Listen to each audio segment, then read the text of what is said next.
തമിഴ്നാട് മന്ത്രി സെന്തിൽ ബാലാജിക്ക് പുതിയ കുരുക്ക്. മന്ത്രിയുമായി അടുപ്പമുള്ള 3 പേരുടെ വീടുകളിലും സ്ഥാപനങ്ങളിലും എൻഫോഴ്സ്മെന്റ് ഡയറക്ടറേറ്റ് റെയ്ഡ് നടത്തുകയാണ്. ടാസ്മാക് ലൈസൻസുമായി ബന്ധപ്പെട്ടാണ് പരിശോധന.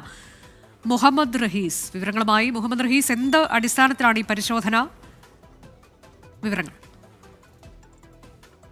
അനുജ, തമിഴ്നാട് മന്ത്രി സെന്തിൽ ബാലാജി നേരത്തെ ED ഒരു കേസുമായി ബന്ധപ്പെട്ട് അദ്ദേഹത്തിനെ അറസ്റ്റ് ചെയ്യുകയും മന്ത്രിസ്ഥാനം നഷ്ടമാവുകയും ഒക്കെ ചെയ്തതാണ്. പിന്നീട് ഇപ്പോൾ അടുത്തിടെയായി ഉണ്ടായ മന്ത്രിസഭാ പുനഃസംഘടനയിൽ വീണ്ടും മന്ത്രിസ്ഥാനത്തേക്ക് എത്തി. അതായത് ജയിലിൽ നിന്ന് പുറത്തിറങ്ങി പിറ്റേ ദിവസം തന്നെ മന്ത്രിസ്ഥാനത്തേക്ക് എത്തിയ മന്ത്രിയാണ്. അദ്ദേഹത്തിനാണ് ഇപ്പോൾ പുതിയ കുരുക്കുണ്ടായിരിക്കുന്നത്. മന്ത്രിയുമായി ബന്ധപ്പെട്ട ഇടങ്ങളിൽ ഇന്ന് രാവിലെ 9 മണി മുതൽ ED റെയ്ഡ് നടത്തുകയാണ്. അതായത് കൊച്ചിയിൽ നിന്നുള്ള അന്വേഷണ സംഘമാണ് ഇപ്പോൾ പരിശോധന നടക്കുന്നത്.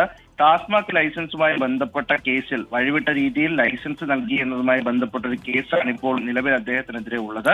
മന്ത്രിയുമായി അടുപ്പമുള്ള 3 പേർ, അത് പല പ്രധാനപ്പെട്ട കമ്പനികളുടെയും ഉന്നത സ്ഥാനത്തിരിക്കുന്നവരാണ്. അതിന്റെയൊക്കെയും MDമാർ ഉൾപ്പെടെയുള്ളവർ ഇതിലുണ്ട്. അവരുമായി ബന്ധപ്പെട്ട 10 ഇടങ്ങളിലാണ് ഇപ്പോൾ റെയ്ഡ് നടക്കുന്നത്.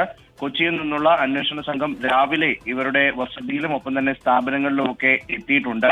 നിലവിൽ 3.5 മണിക്കൂറായി ഇവിടെ പരിശോധന തുടരുന്നു. മന്ത്രിക്ക് ഇതുവരെയും ഔദ്യോഗികമായി ഒരു വിഷയത്തിൽ പ്രതികരിച്ചിട്ടില്ല.